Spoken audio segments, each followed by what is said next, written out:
A la luz de Krishnamurti, mi único interés es hacer que los hombres sean absoluta e incondicionalmente libres. Con Rafael Tereshchuk. Amigos, amigas, un nuevo y final programa de A la luz de Krishnamurti por este año bendito. Estamos cerrando justamente este tercer año que siempre estuvimos anunciando como tal y esperamos reencontrarnos en febrero. Seguramente la radio repetirá algunos programas nuestros durante el mes de enero, pero este es el último programa en vivo y como tal vamos a hacer alguna reflexión un poquito más amplia que lo habitual. Como dice la gente vulgarmente, el fin de año es propicio para un balance, y no sé si hacer un balance, pero sí un recordatorio del sentido de nuestro programa, que tiene el mismo sentido que el resto de los mecanismos de comunicación que nuestro canal de YouTube, por Instagram, y es estimular, con la excusa de la enseñanza de Krishnamurti, la libre investigación de cada uno de nosotros. Es decir, tratar de encontrar desde nosotros la libertad que nos permita reflexionar, comprender, más allá de los cánones o los clichés que la sociedad nos impone, para profundizar en ese conocimiento propio que es el camino de la libertad. Y dentro de ese marco, acercarnos a pensadores que simplemente estimulan esa posibilidad de investigación. El otro día estaba escuchando un canal de YouTube de gente española que hablaba sobre generar la imposibilidad de la libertad humana porque impone criterios como dogmas cuasi religiosos, a partir de los cuales la inmensa mayoría de las personas, globalmente hablando, siguen un camino. Y con la sutil inteligencia de parte del poder de hacerle creer a las personas que son libres. Claro. Y bueno, eso hay que tratar de desentrañarlo, y la única manera de desentrañarlo no es a través de generar un poder político que lo contrarreste, porque la historia de la humanidad ha demostrado que lo único que ha generado eso es más violencia, más oposición, más enfrentamientos, sino a través de El darse cuenta. nuestro darnos cuenta y nuestra cualidad, Claro. pongamos investigar. Claro, claro. ¿No es cierto? Sí, por supuesto. Y bueno, vamos a saludar, antes de continuar, a Raúl, que está a mi derecha. ¿Qué tal? ¿Cómo andas? Buenas noches para todos. Y bueno, y Rafael, que acaba de intervenir con Buenas noches también a todos. una pequeña reflexión. Bueno, y en ese contexto, decirles que nosotros estamos muy, muy orgullosos de nuestro trabajo, orgullosos no porque nos sigan millones de personas, sino orgullosos porque podemos hacer las cosas con absoluta y total libertad en una radio que nos da esa posibilidad, y desde ya aprovechamos para públicamente decirlo, gracias a Radio del Pueblo estamos continua, sin ningún apoyo externo que nos permita estar en el aire, simplemente como dice, y el corazón, de algún modo también, es una de las llaves y una de las claves para acercarnos a la libertad. Porque el corazón, o en el corazón, es donde anida el amor. Y el amor es un misterioso mecanismo de acercamiento a la verdad, Claro. aunque no la podamos conceptualizar. Aunque no podamos conceptualizar la verdad se acerca a nosotros y nos permite ser más libres. Sí, sí. Quizás a través del entusiasmo, ¿no?, que nos provoca el poder participar con ideas o de grandes maestros o también propias. De alguna manera estamos participando con eso, ¿no? Así es. Y yo te quería preguntar a vos, que sos de algún modo el compañero de ruta, que tenido vos esta etapa de opinar desde afuera, Claro. y Y espero que sigamos en el próximo año. seguramente que sí. Claro, claro. Nos encontraremos en febrero. Y yo le quería preguntar a Raúl,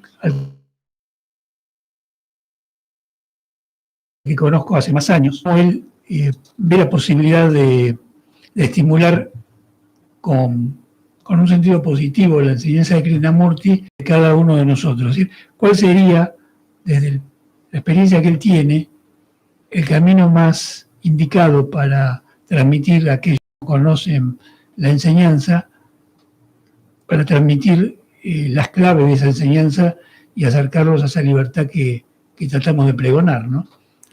Bueno, la enseñanza es un desarrollo muy extenso y muy difícil.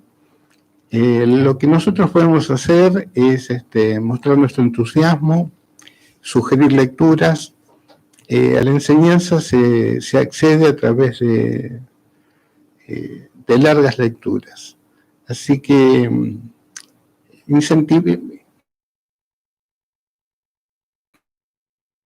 incentivar sería la palabra en la audiencia para que se acerque a los libros. Porque la enseñanza no es un ideal. Si fuera un ideal, uno podría formular el ideal, decir, bueno, acá está, síganlo.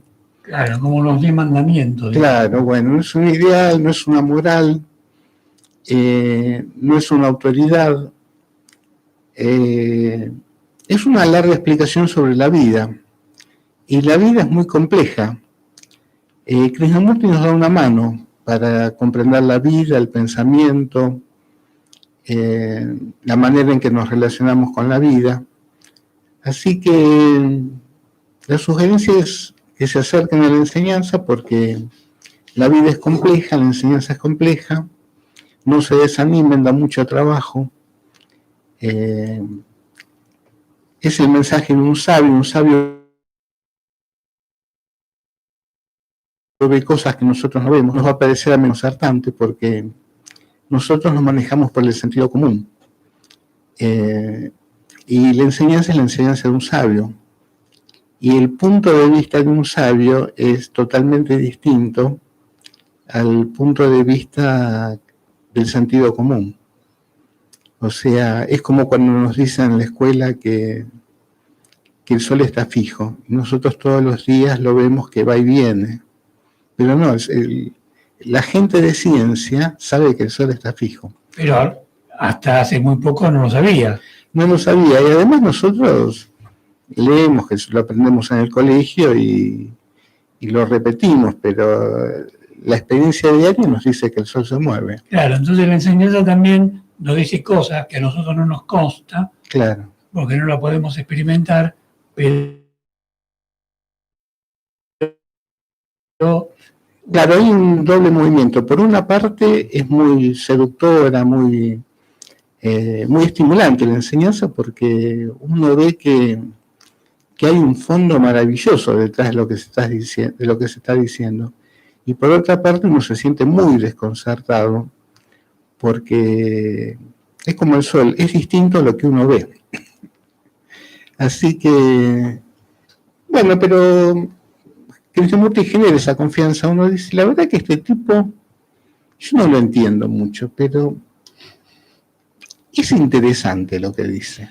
yo voy a agregar, a partir de mi experiencia, ¿no? Un par de cositas. Y es lo siguiente. Tuve dos etapas sobre el acercamiento de la enseñanza. Una, que fue el acercamiento a partir de Krishnamurti, que me parecían muy estimulantes y muy de apertura de la cabeza. Y eso me acercaba y me entusiasmaba, porque me parecía que era el camino correcto para comprender la vida. Y la otra etapa es cuando vos salís a la vida con ese bagaje de supuestos conocimientos y querés llevarlo a la práctica, y te encontrás con una muralla que es tu propia muralla, tus propias limitaciones reales. Entonces, ahí hay un cierto estado de decepción por alguna impotencia que tenemos para poder llevar a la práctica aquello que hemos leído. Es como que hay un momento de crisis. Mi punto de vista está en entender que como nadie nos prometió un jardín de rosas, como muchas veces hemos dicho, la cuestión está no en aspirar a una vida perfecta, sino una vida digna desde la libertad, incluso con sufrimiento, incluso con dolor, incluso con pérdidas, incluso con soledad. Pero una vida digna que nos permita entender que para algo somos individuos, que alguna función venimos a cumplir esta vida como individuos. Sí, quería agregar que la enseñanza tiene varios niveles.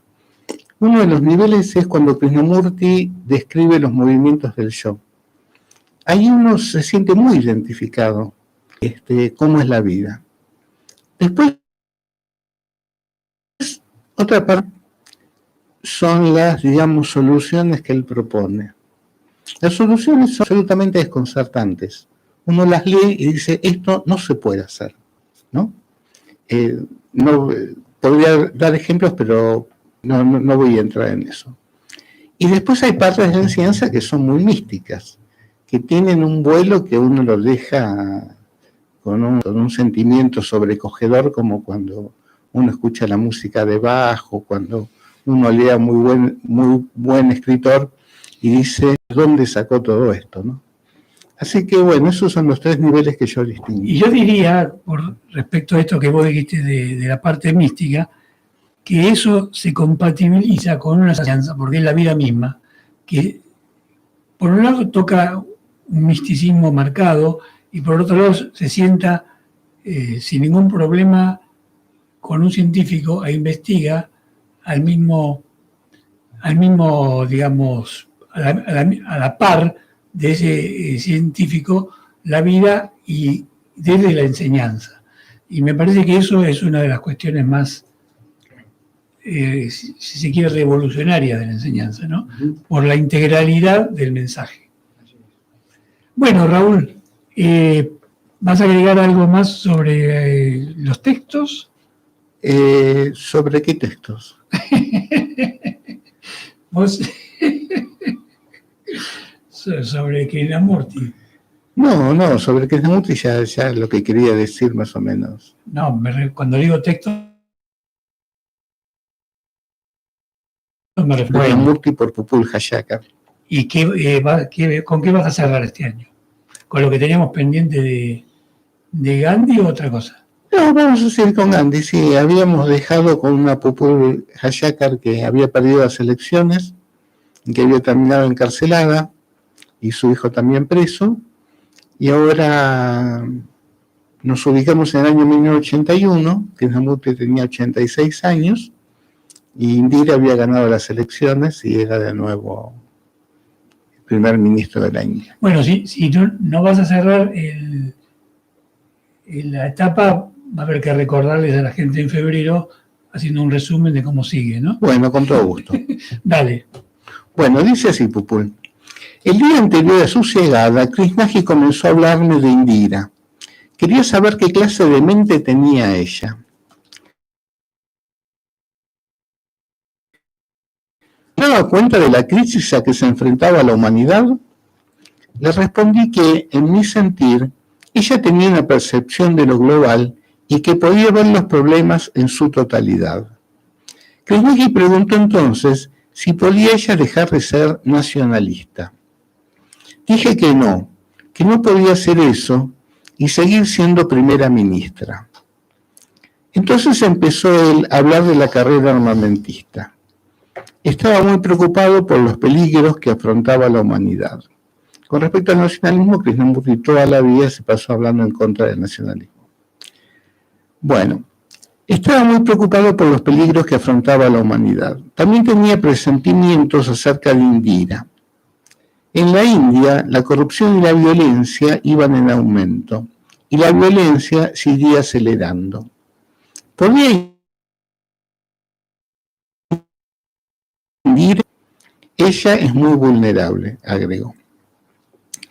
Le pregunté entonces por qué durante los últimos años había él mostrado tanto interés por Indira. ¿Qué encontraba en ella? Reflexionó, se interrogó a sí mismo y dijo que esa era una pregunta nueva. Pareció intrigarle. Por algún tiempo había llevado a Indira en su conciencia. Sentía que en silencio podía comunicarse con ella. Nos interrumpieron y la conversación quedó inconclusa.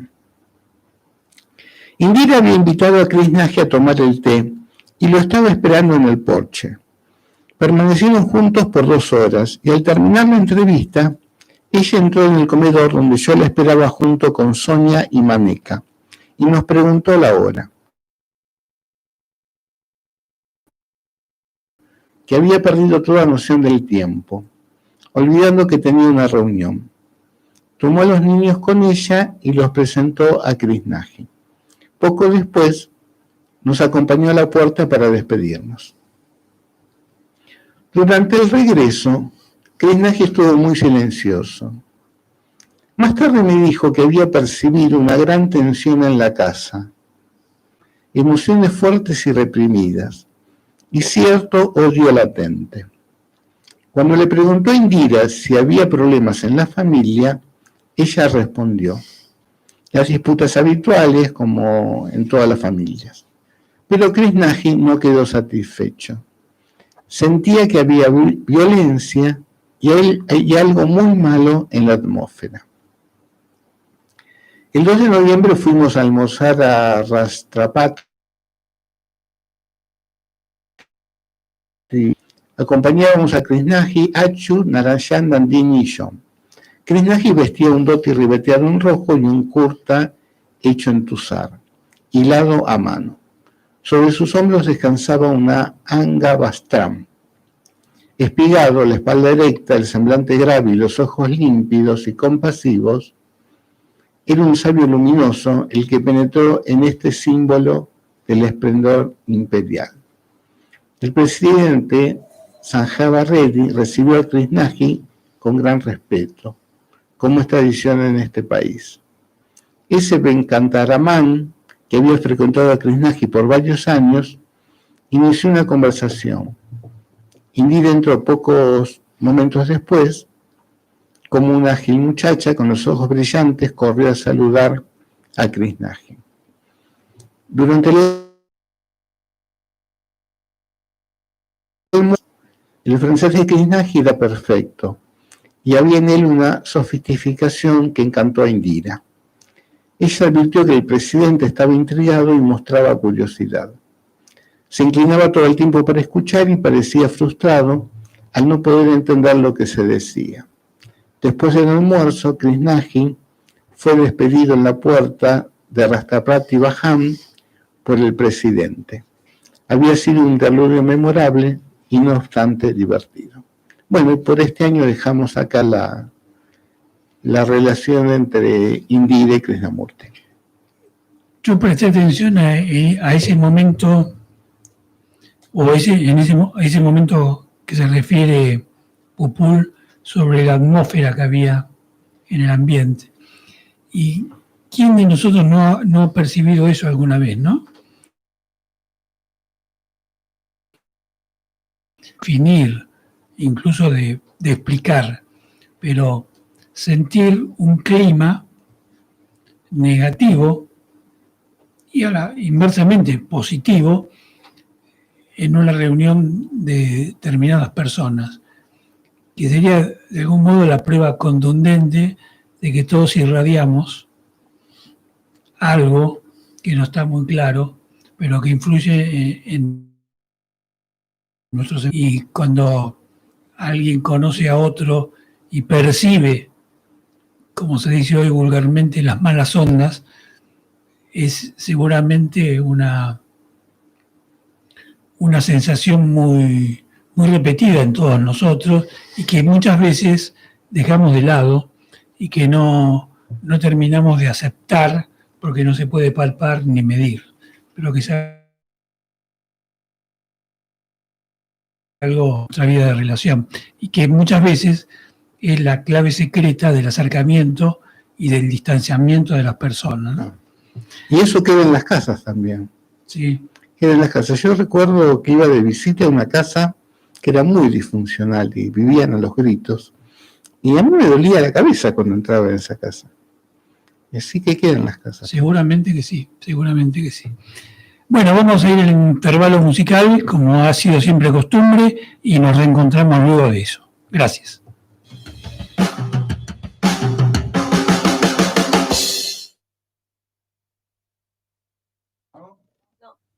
Un, dos, tres,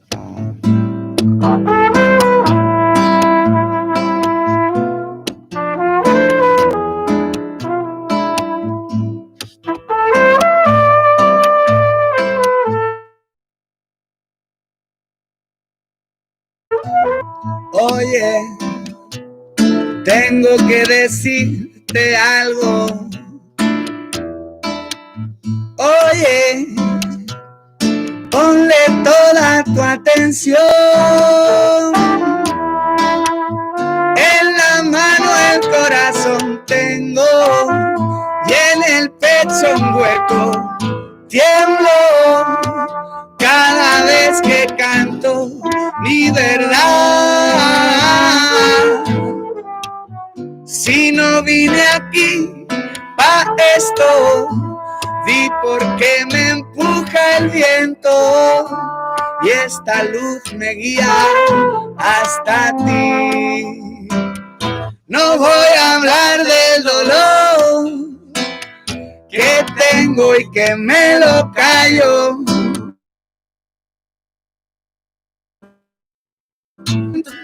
Con él me tomo los tragos, pero y el dolor voló, como echa a volar mi canto, empapadito en mi voz.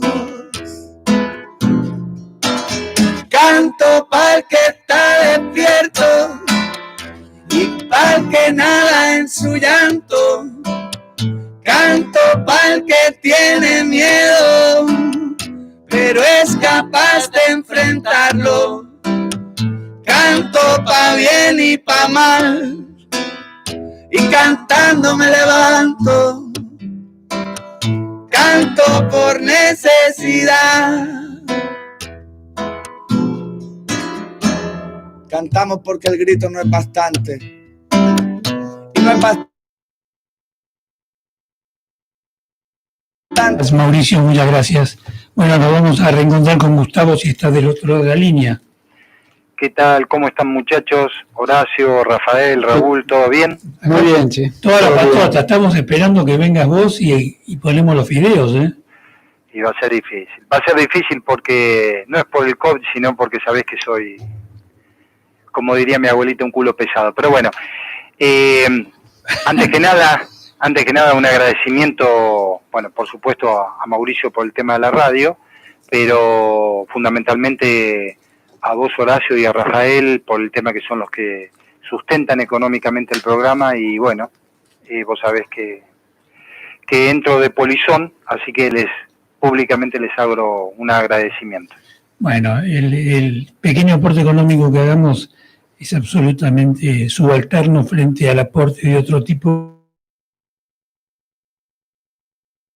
No creo que haya que hacer un agradecimiento especial. Sí, el agradecimiento recíproco entre todos de apuntalarnos en este proyecto que, como vos decís, viene desde el corazón. En eso sí creo que tenemos que estimularnos en el agradecimiento.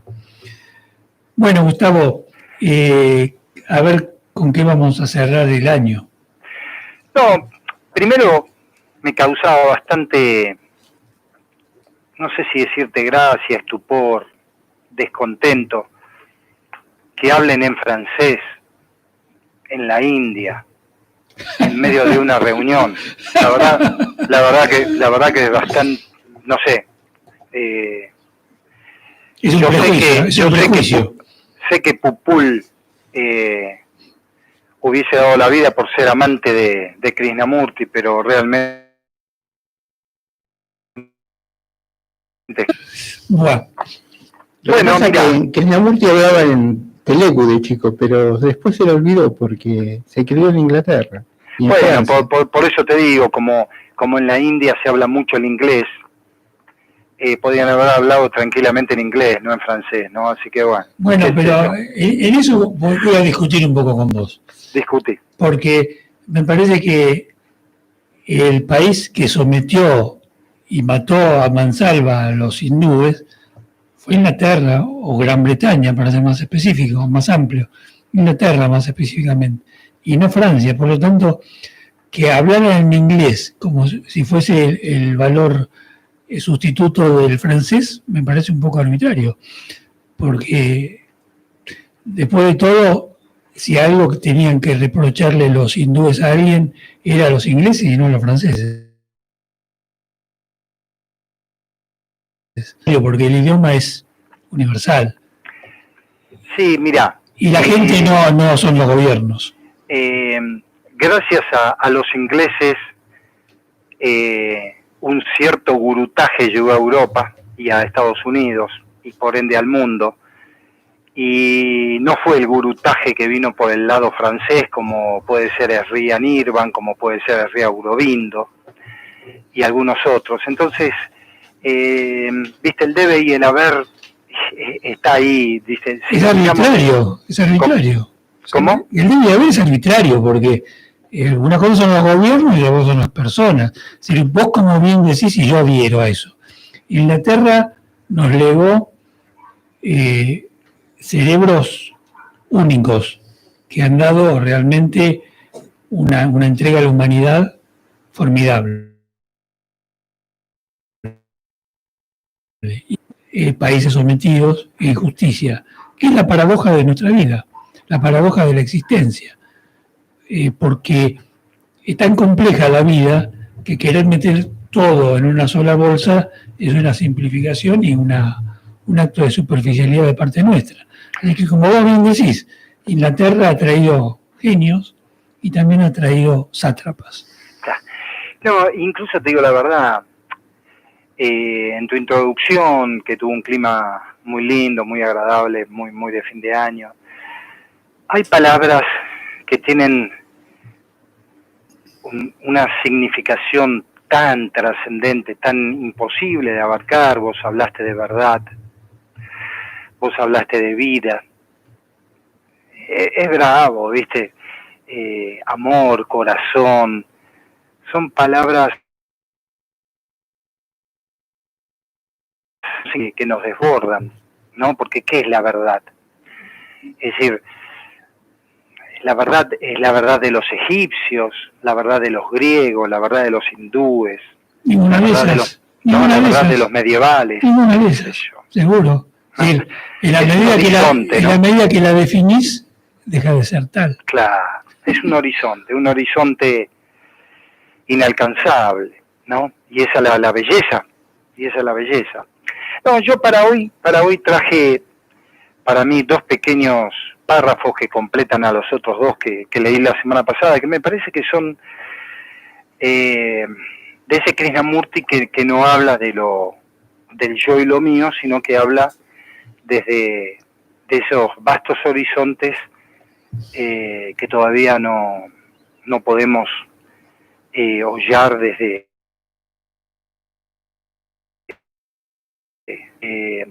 y el primero dice así. ¿Te puedo hacer un agregadito? Sí. Así no te corto. Dale. Quizás nunca podamos abarcar todo eso, pero en la medida que lo rocemos, podemos profundizar nuestra capacidad de comprensión. Y como siempre seres humanos, eso es bastante. Totalmente. Digamos que la raíz y el sentido de este programa, como de muchos otros que gracias a Dios hoy nos podemos escuchar, ya que la red lo permite, ¿no? Sí. Es este sentido, ¿no? De avanzar hacia un horizonte que sabemos que no vamos a llegar, pero el ponernos en marcha desde ahí genera otro modelo de vida, otro modelo de vida. Porque en definitiva, lo que esta obra de la cual nosotros un modelo de vida. Y además, yo agregaría, la convicción de que nunca vamos a llegar es la llave para la profundización, porque uno de los engaños que siempre nos generamos es la meta. Claro. Entonces, ese incentivo de la meta es el que nos genera una vida superficial y llena de egoísmo. Bueno, te dejo, Sí. dale. Sí, aclaro que hay una meta del centro y hay una meta del no centro, ¿no? De esta expansión total. Pero vamos al texto. Dale. Mirá, la completa quietud del cerebro es una cosa extraordinaria. En esa quietud, el cerebro es altamente sensible, vigoroso, lleno de vida, consciente de cada movimiento externo, pero se halla completamente abierto. Sin ningún deseo secreto, sin perseguir nada, está quieto y por tanto no existe conflicto alguno, el cual es esencialmente un estado de contradicción. ¿Sí? Qué belleza, ¿no? Es decir, con una palabra tan sencilla como contradicción, creo que rompe, digamos, esa meta tan humana, digamos, desde el yo y el mí, de decir, tengo la mente quieta, ya estoy en las nubes, y él te dice, se llega a un estado que es contradicción. Voy a decir la fecha, así todo el mundo puede trabajar con este párrafo. 23 de octubre de 1960. Y después, el otro clásico que tocamos varias veces también en el programa, 7 de marzo de 1962. Pongo las fechas en estos casos muy especiales porque creo que acá hay terrible cantidad de tela para trabajar. Dice así: nunca deberías estar demasiado aquí. Estate tan lejos que no puedan encontrarte, que no puedan echarte el guante para ponerte en un molde y darte forma. Mantente tan lejos como las montañas y el aire incontaminado, tan lejos que no tengas padres, ni parientes, ni familia, ni país. Tan distante que ni siquiera sepas dónde estás. No dejes que te encuentren. No entres en contacto muy íntimo. Mantén una distancia que nunca pueda ser salvada. Mantente siempre una vía abierta por la que no puedan pasar nadie. No cierres la puerta porque no hay puerta, sino solo un pasadizo abierto e interminable. Si cierras alguna puerta, los tendrás muy próximos y entonces estarás perdido. Mantente tan remoto que no te alcance su aliento, y su aliento se desplaza a mucha distancia y a mucha profundidad. No dejes que te contaminen con su palabra, con su gesto, con su gran conocimiento. Tienen mucho conocimiento, pero estate muy lejos de ellos, donde ni tú puedas encontrarte. Bueno, esta es una traducción Esto terrible. en algún otro programa lo habías traído y fue uno de los programas que más seguidores tuvo en YouTube, porque este párrafo es muy fuerte y tiene cierta magia, porque hay que desentrañar a quién se refiere, ¿no? Claro, Mantente quiere decir que es cualquier persona que... Sí, pero cuando se refiere a aquellos que tienen tanto conocimiento, ¿a quiénes se refiere? Bueno, siempre hay algunos que tienen conocimiento por ahí. No, pero yo creo que se refiere en perspectiva, ¿no?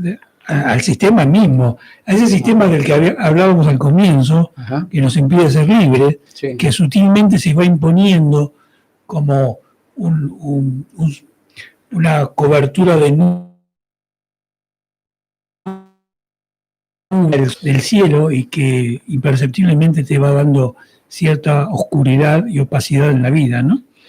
Pero a mí me pareció que la propuesta de Krishnamurti ahí conduce a un grado de aislamiento extremo, digamos. No sé por qué lo propone, pero bueno, habría que investigar.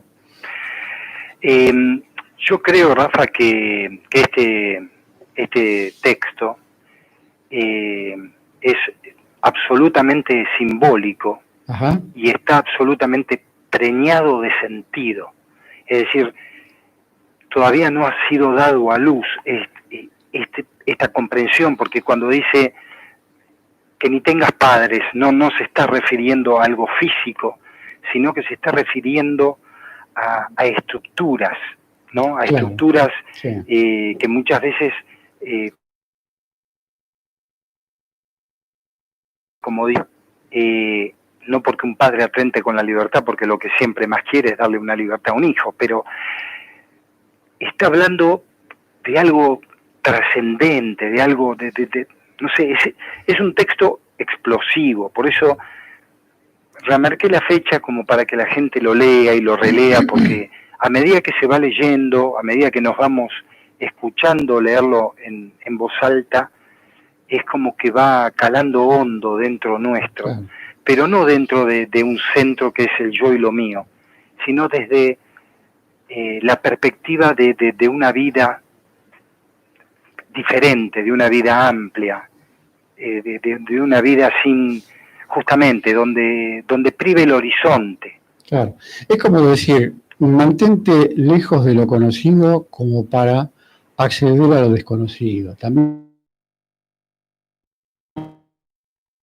Claro. Claro, porque lo conocido te va atrapando, Claro. te va cerrando el camino y te va impidiendo ver Claro, otras cosas. lo conocido se estructura de alguna manera y bueno, y ahí ya es difícil escapar hacia lo desconocido, ¿no? Igualmente, ya que es el último programa del año, quería tirar una bombita chiquita, no muy grande, que se refiere a mi punto de vista sobre el método, y acá estoy usando una palabra que él siempre rechazó, el método que él tenía para acercarse a la gente. Yo creo que este tipo de libros que vos lees de forma sistemática hace varios meses, no está dirigido a cualquier persona, porque es un libro muy hermético en muchas cosas y puede generar mucha confusión a aquel que no está familiarizado con la enseñanza. Por eso, cuando Krishnamurti usaba un lenguaje más sencillo, aunque se refería a lo mismo, pero utilizaba un lenguaje que generaba menos falsas interpretaciones y menos confusiones para aquel que no estaba aún familiarizado con la médula de la enseñanza. Es un punto de vista particular que por supuesto puede no compartirse, pero un poco de la experiencia de haber leído mucho a Krishnamurti, de haberlo escuchado mucho y de algún modo comparado esto que vos lees con el lenguaje mucho más sencillo que él utilizaba en las charlas, y seguramente cualquiera que se tome el trabajo de acercarse a sus charlas y escucharlas o leerlas, quizá lo pueda comprobar. Sí, convengamos que este diario, por lo menos el 1, fue un libro de bitácora que él... Y que tenía mucha reticencia en difundirlo. Exacto, es decir, en un principio no estaba dispuesto a que se publicase. Lógicamente por presiones, ¿no?, que todos sabemos de las fundaciones, claro, su economía y demás cosas, probablemente decidieron publicarlo, pero es un libro donde él se habla a sí mismo. Por eso quizás vaya a lugares muy profundos. En las charlas la enseñanza está en su magnitud, pero está más relacionada con el centro, es decir, yendo a la problemática del individuo, ¿no? El conflicto, la angustia, los miedos. Acá el enfoque es otro, ¿no? Es un enfoque, a mi entender, absolutamente expansivo. Fíjate que también, y el que ha leído en detalle la biografía lo puede corroborar, él se ha negado a difundir, incluso hasta que no se publicaron su biografía, mucha gente no lo sabía, sus estados, digamos, alterados, personales, que le generaban cambios fundamentales en su psiquis y en su espíritu. Y se negaba sistemáticamente porque no quería que nadie pensara que él era un iluminado, un enviado de Dios o alguien que tenía la clave de la verdad, porque lo que trataba de llevar adelante como mensaje era que cualquier persona, cualquier ser humano de esta tierra podía ver lo mismo que él. Observó algunas cosas, entre comillas, raras que le habían acontecido en la vida, podían llevarlo a la tentación que muchos hemos tenido en nuestras historias y el hombre en la historia, de endiosarlo. Y en ese endiosamiento te achanchás y dejas de investigar, porque Claro. esperas que el Dios te explique de qué se trata. Claro, claro. Bueno, por eso es un poco lo que vos dijiste en la introducción, ¿no? Cómo el sistema va captando masas y las va arriando como si fueran ganado hacia ciertos puntos de vista. Pero bueno, es la historia, porque también no nos olvidemos que cuando nacemos seguimos estando en un útero cultural, ¿no? Sí, sí. Es decir, nosotros no hemos nacido como romanos ni menos como franceses. Ni como franceses. Aunque yo, digamos, me manejo en casa hablando ese idioma, pero bueno, ese es otro tema, ¿no? Por eso tenés un problema de familia vos. Así que bueno, quiero saludarlos, igualmente los voy a hacer personalmente, pero bueno, saludo a la audiencia, que tenga un hermoso fin de año y que tenga un muy buen 2021. Y bueno, por más que venga un receso, el receso en la investigación no existe, hay que seguir investigando, hay que seguir adentrándose en uno mismo, tratando de ir sintiendo esta vida tan preciosa cada vez más. Sí, aprovechar este receso también para profundizar en nuestro mundo interior. En particular, en mi caso voy a tener más tiempo por cuestiones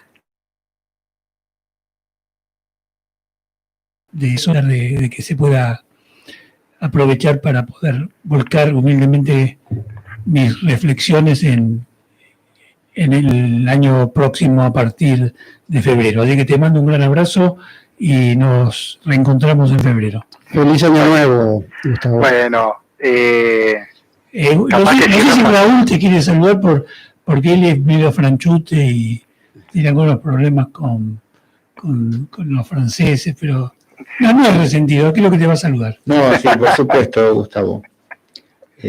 Bonjour. Bueno, bon vacances. Feliz año. Bueno, que la pasen muy bien y bueno, y después personalmente nos estaremos comunicando. Cuesta un poquito más con Rafael porque no tiene WhatsApp, pero espero que me levante por lo menos los mensajitos de texto que le mando. Bueno, Dale. Un abrazo. Paréntesis musical y volvemos enseguida. Que creemos en la gente y porque venceremos la derrota.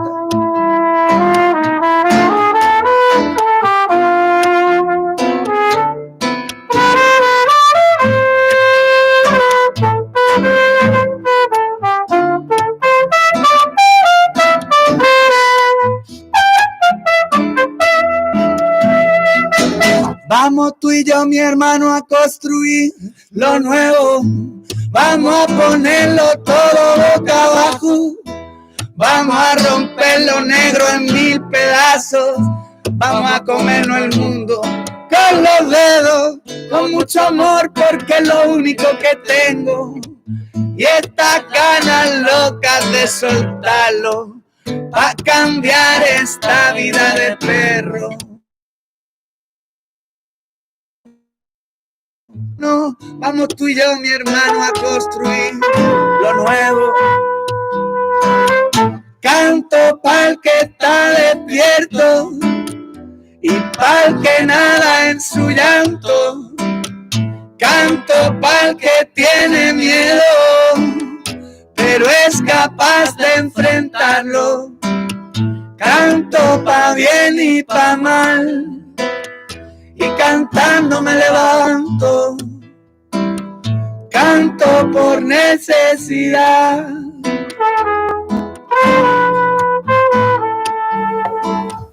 Canto por Bueno, muchas gracias, Mauricio. Bueno, y ahora sí, nos vamos a tomar estos últimos 10 minutos para terminar de leer lo que estábamos viendo la otra vez. Y yo quería hacer un par, yo no estuve en el programa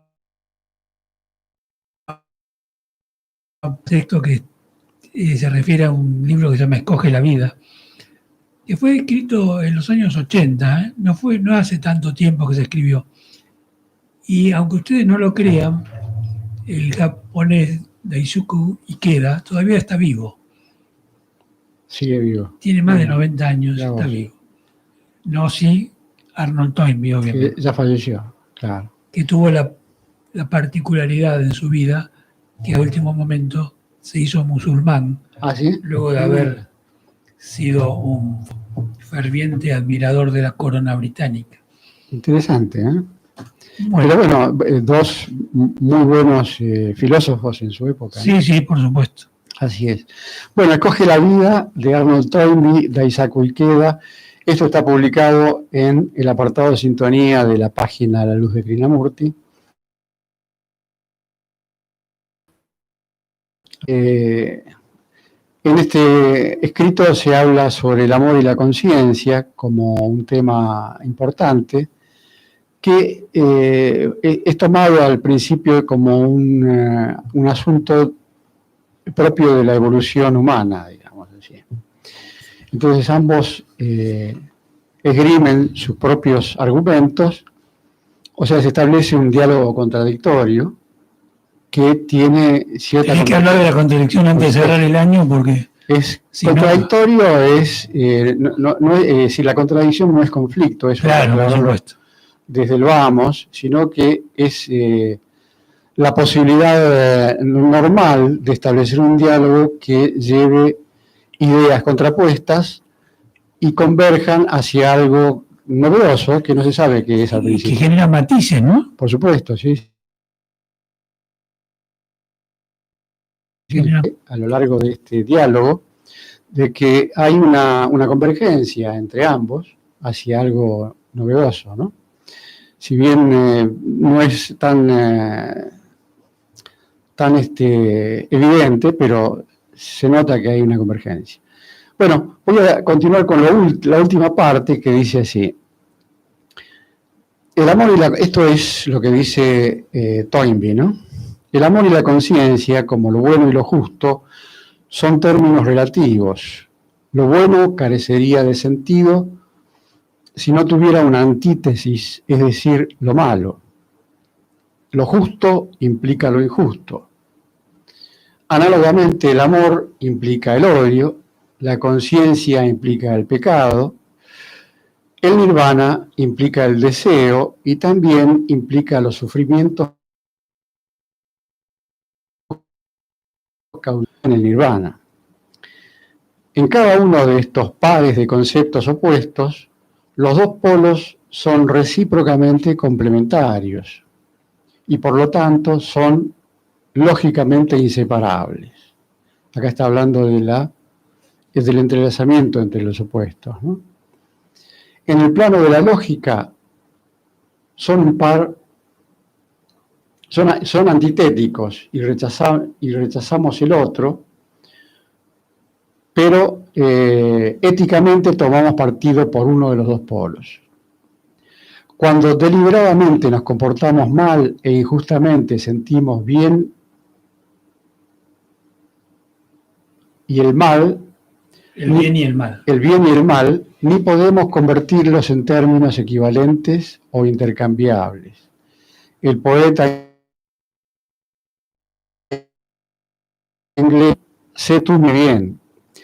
Desde luego que es posible decir estas palabras, pero no es posible modificar nuestros sentimientos acerca del bien y del mal. El hecho de que los dos polos de cada una de estas parejas de conceptos opuestos sean lógicamente complementarios y al propio tiempo éticamente inconciliables, me sugiere que en el universo hay un espíritu que está a favor del amor, la conciencia, lo bueno, lo justo, el nirvana, pero que ese espíritu no es omnipotente. Siempre se encuentra enfrentado con su antítesis. No podemos dar por sentado que el bien haya de prevalecer por el hecho de que no podamos sino tomar partido por el mal en nuestros juicios éticos. No podemos sino sentir que debiéramos hacer el bien, cualquiera sea su precio, y sabemos que el precio de hacer el bien puede ser elevado, y que aunque nos sacrifiquemos en aras del bien, nuestro sacrificio, por lo que se nos alcanza, puede no bastar en modo alguno para asegurar que prevalezca el bien. Claro, acá hace bien la discriminación entre la oposición complementaria y el sentido ético de nuestra vida, ¿no?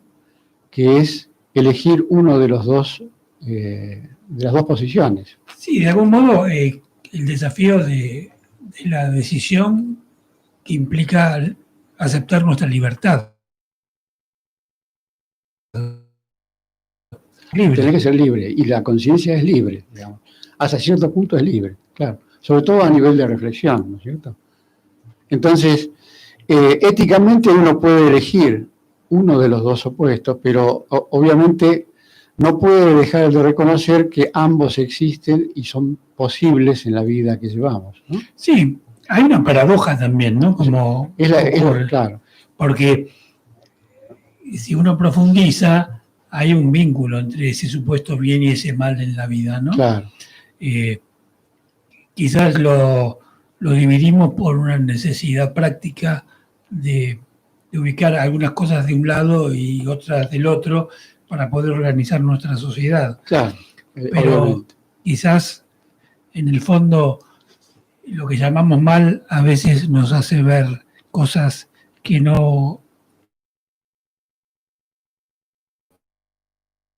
Y ese mal quizás nos permita acceder al bien.